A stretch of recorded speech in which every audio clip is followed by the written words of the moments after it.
دا مې ګل لالا دی زه خوب خو نه وینم ومړ شوه دا ته خبرې څه چل در باندې وشو په ځان مې چکو لګو ګل لالا ولې لیونۍ شوې څه لیونی کېږم به نه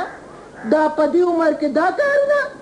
په دومره مال حال کې زه دا عیاشي نه شم کولی دا یو چورت هم را باندې د چا پیرزو نه شي ته خان لالا ولیدې نو خو په ځان چکونه ولګوي چکونه خو هغه ټول عمر په ما لګولي دي خو اوس به داسې نه وي اوس به داسې نه وي یا لویه ځوانه چې د چا سپېرو سترګې ورپسې شي سپېرې سترګې نورې د چا وي خو چې تا دې کور د قدم راغستی دی په موږ دې ور هم راوستی ولې دا ما څه کړي دي ما خو دې کور ته د نه راتلو قسم کړو ستا په جرګه راغلی ما خو ستا راتل ما ته ډېر ګران پرېوتل ښاپېرئ که خوښه دې نه نو زه باډو راځم نه اوس به ولې نه راځې اوس به ستا هغه پلار هم راځي ستا په سر خو زما او د لالا په منځ کې پرېوتې ده زما په سر ستا په سر ستا د زوی په سر او ستا د نوسي په سر شیرعلي به درته نوره خبره کړي او هغه وی چې خان لالا د شمشیر علي په واده رضا ده دی خو د هغه رضا ته به نه ګورو ښاپېرې د هغه د لاسه خو زم دغسې تل توقه پاتې شو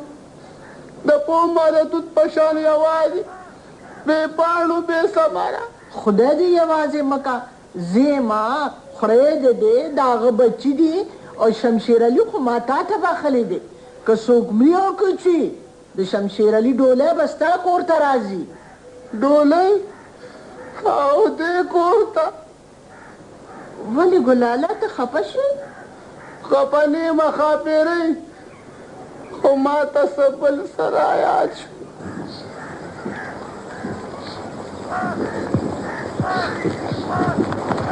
خان سګرټ در نه غورځوي ما په خپله غورځه بناتیا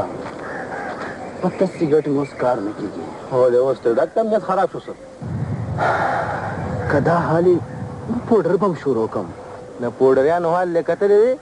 چې ګوتې ور وړې نو په خپله هم لکه د پوډرو دوړېږي او دا هلته په ځان په خپله راوستی دی ما خو نه د چا سر مات کړ او نه مې د چا خپې ماتې کړې او خپله لا چټني شوم چټني کېږي به نه چې په هغې بې وطنه مسافرو پسې مړ اخېستې ده بې وطنه مسافر هغه د ولایت مېلمانه درته یادوي خان هغوی دې ما ته خپل امانت واپس کړي نور تې زه څه غواړم امانت څه امانت زما مېرې پرېږده سړیه اوجره او جومات نه ګورې خو مېرې جوړ کړي دي شرمونه یې راغېښتي دي په شره کې څه شرم د شکنجه وینه ته شره څه پېژنې او شرم څه پېژنې بناتیا مراد علي خان چې په ډک محفل کې چا نومه دي هغه د ده ترله ده زما ترله ستا وینه ستا پښتو ستا عزت زما عزت